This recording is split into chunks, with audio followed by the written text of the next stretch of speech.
வணக்கம் நண்பர்களே, என்னோட சேனலுக்கு உங்களை வரவேற்கிறேன். மூதறிஞர் ராஜாஜி அவர்களின் மகாபாரதம் வியாசர் விருந்து. யுத்தம் முடிந்த பின் முடிசூட்டப்பட்ட யுதிஷ்டிரன் ஒரு அஸ்வமேத யாகம் செய்தான். பாரத நாட்டு மன்னர்களெல்லாம் வந்து கூடியிருந்தார்கள். யாகம் வெகு சிறப்பாக நடந்தது. 8 திசைகளிலும் பறை அறைய செய்து அழைக்கப்பட்டு வந்திருந்த பிராமணர்களும் ஏழைகளும் திக்கற்றவர்களும் தானம் பெற்றார்கள். சாஸ்திரத்தில் சொல்லி இருக்கிறபடி எல்லா விதத்திலும் சிறப்பாக யாகம் நடத்தப்பட்டது. அந்த சமயத்தில் எங்கிருந்தோ வந்த ஒரு கீரி பிள்ளை திடீரென்று யாகசாலைக்குள் பிரவேசித்து சபை நடுவில் தைரியமாக எல்லோரையும் பார்த்து பெரிய சிரிப்பு சிரித்தது. மனிதனைப் போல ஒரு பிராணி சிரிப்பதை பார்த்து, இதென்ன நம்முடைய யாகத்தை கெடுக்க வந்த பேயோ பிசாசோ என்று யாக காரியங்களை முடித்துவிட்டு உட்கார்ந்திருந்த ரித்துவிக்குகள் திடுக்கிட்டார்கள். கீரி பிள்ளையின் உடம்பு ஒரு பக்கம் முழுவதும் பொன்மயமாக பிரகாசித்தது.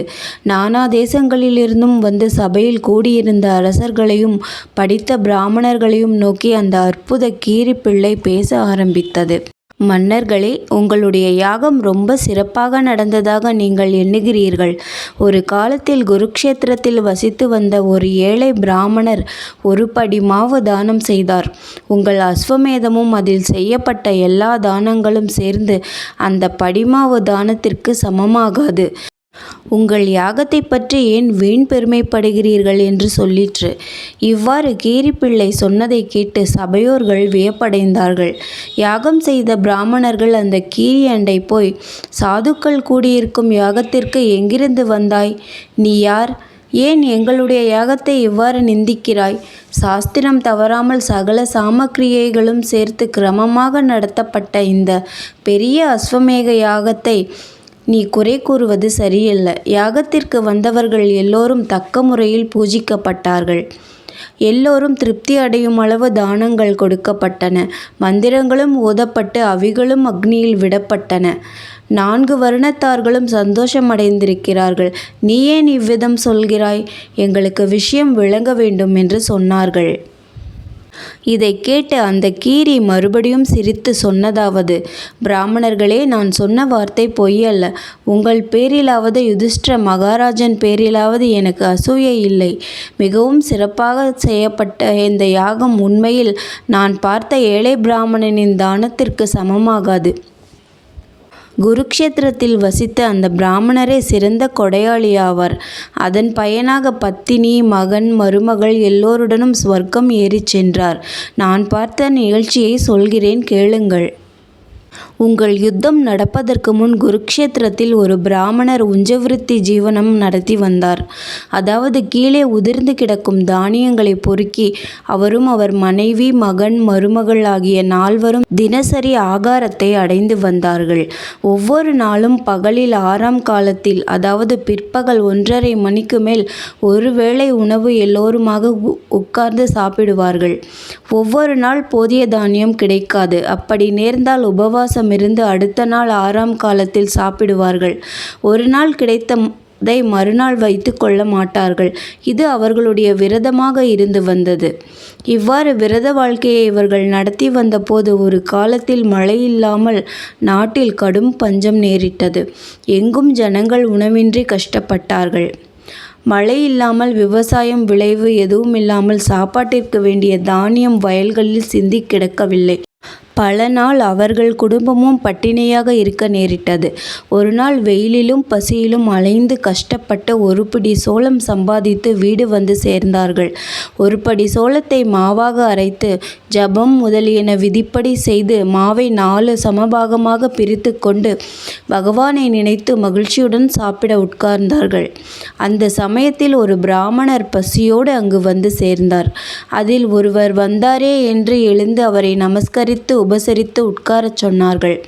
களங்கமற்ற பரிசுத்த மனப்பான்மை படைத்த அந்த பிராமணருக்கும் அவருடைய மனைவி, மகன், மருமகளுக்கும் அதிதியை உபசரிக்க பெற்றோமே என்று மகிழ்ச்சி பொங்கிற்று. வந்தவரை பார்த்து, பிராமணர் சிரேஷ்டரே, நான் ஏழை, இதை நீர் பெற்றுக்கொள்ள வேண்டும். உமக்கு மங்களம் ஆகுக என்று சொல்லி பிராமணர் தம்முடைய பங்கு காற்படி மாவை அவருக்கு கொடுக்க அதிதியானவர் அந்த மாவை புசித்தார். ஆனால் அவருக்கு பசி தீரவில்லை. கொடுத்த மாவை சாப்பிட்டுவிட்டு திருப்தி அடையாத பசிப்பார்வையுடன் பார்த்தார். என்ன செய்வது என்று சிந்தித்து கொண்டிருந்தவரை மனைவி பார்த்து சொன்னாள், என்னுடைய பாகத்தை இவருக்கு கொடும். இவர் திருப்தி அடைந்தால் எனக்கு போதும். இவ்வாறு சொல்லி தன் பங்கு மாவையும் புருஷனிடம் கொடுத்து அதிதிக்கு கொடுக்கச் சொன்னாள். பதிவிரதையே விலங்கு புழு பூச்சிகளும் கூட தன்னிடத்தில் பெண்களை கவனத்துடன் போஷிக்கின்றன. நீ சொல்வது சரியல்ல. உன்னால் பணிவிடை செய்யப்பட்டு இல்லறம் நடத்தும் நான் உன்னை ரட்சிக்காமல் பசியால் தவிக்க விட்டால் எனக்கு என்ன நலன் உண்டாகும்? அன்புக்குரியவளே, எலும்பும் தோலுமாக பசியால் நீ வாடிக்கொண்டிருக்க உன்னை பட்டினி போட்டு நான் அதிதி பூஜை செய்வதில் என்ன பயன் உண்டாகும் என்று பிராமணர் மனைவி சொன்னதை மறுத்தார். பிராமணரே, தர்மமும் பொருளும் எல்லாம் புருஷார்த்தமும் நம்மிருவருக்கும் பொதுவல்லவா?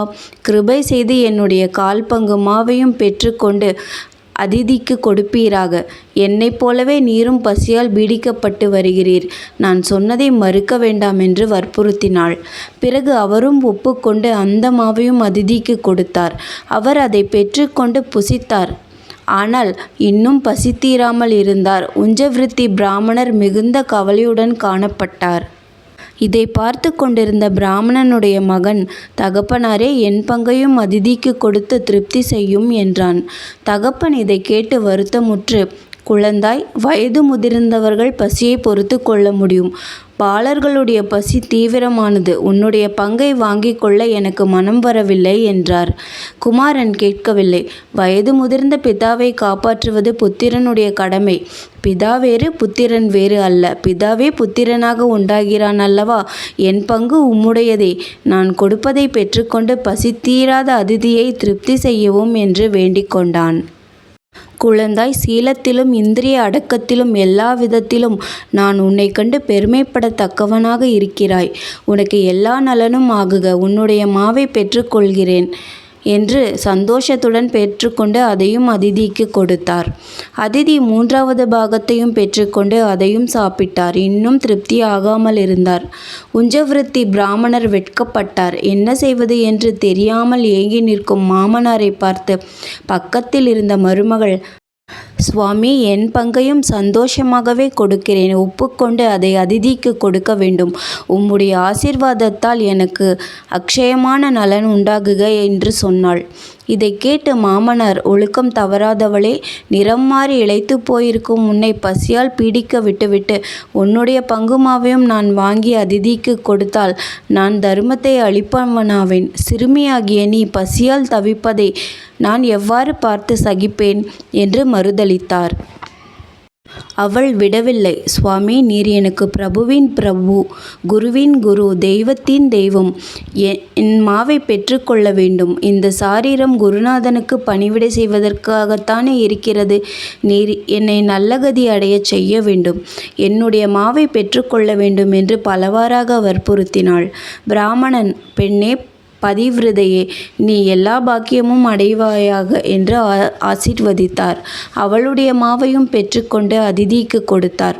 அதை வாங்கி சாப்பிட்டதும் அதிதியாக வந்த பிராமணர் சந்தோஷம் அடைந்தார். பரிசுத்தமானதும் சக்திக்கு தக்கவாறு கொடுக்கப்பட்டதுமான உம்முடைய தானத்தால் மிகவும் திருப்தி அடைந்தேன். உங்களுடைய தானம் அற்புதமான தானம். தேவர்களும் பூமாரி பொழிகிறார்கள். அதோ தேவரிஷிகளும் தேவர்களும் கந்தர்வர்களும் உம்மை தரிசித்து பரிஜனங்களோடு விமானங்களில் வந்து நிற்கிறார்கள். நீரும் உம்முடைய மனைவியும் மகனும் மருமகளும் ஸ்வர்கலோகம் போவீர்கள். நீர் செய்த தானத்தினால் உம்முடைய முன்னோர்களுக்காகவும் நீர் ஸ்வர்க்கம் சம்பாதித்தவராவீர். சாதாரணமான பசியானது அறிவை அளிக்கும், தர்ம சிந்தனையை கெடுக்கும். ஞானவான் கூட பசியினால் உறுதியை இழப்பான். மனைவி மக்களிடத்தில் உள்ள அன்பை பாராமல் தர்மத்தையே பெரிதாக நீர் எண்ணினீர். அநேக ராஜசூயங்களும் அஸ்வமேதங்களும் உம்முடைய ஒரு தானத்திற்கு சமமாகா. காத்திருக்கும் திவ்ய விமானத்தில் ஏறுங்கள், ஸ்வர்க்கம் செல்லுங்கள் என்று சொல்லி மறைந்தார். இவ்வாறு உஞ்சவிருத்தி பிராமணருடைய கதையை சொல்லி கீரி மீண்டும் சொன்னதாவது, அந்த பிராமணருடைய சோளமாவின் மனத்தால் கிட்ட இருந்த என்னுடைய தலை சொர்ணமாகிவிட்டது. பிறகு மாவு பரிமாறின இடத்தில் போய் நான் புரண்டேன். சிந்தி கிடந்த மாவு தூள்கள் பட்டு என் உடலில் ஒரு பாதி தங்கமயமாயிற்று. பாதி உடல் சுவர்ணமாயிற்றே என்று நான் மற்றொரு பாதியும் அவ்வாறே ஆக வேண்டும் என்று ஆசைப்பட்டு பல தபோவனங்களுக்கும் யாகம் செய்யும் இடங்களுக்கும் போய் பார்த்து வருகிறேன். புகழ்பெற்ற தர்மபுத்திரன் யாகம் செய்கிறார் என்று கேள்விப்பட்டு இங்கேயும் வந்தேன். ஆயினும் நான் ஸ்வர்ணமயமாக செய்யப்படவில்லை. அதனால் இந்த யாகம் ஒரு படி மாவுக்கு சமமில்லை என்றேன். இவ்வாறு சொல்லிவிட்டு கீரி மறைந்தது. நன்றி. மீண்டும் அடுத்த அத்தியாயத்தில் சந்திப்போம்.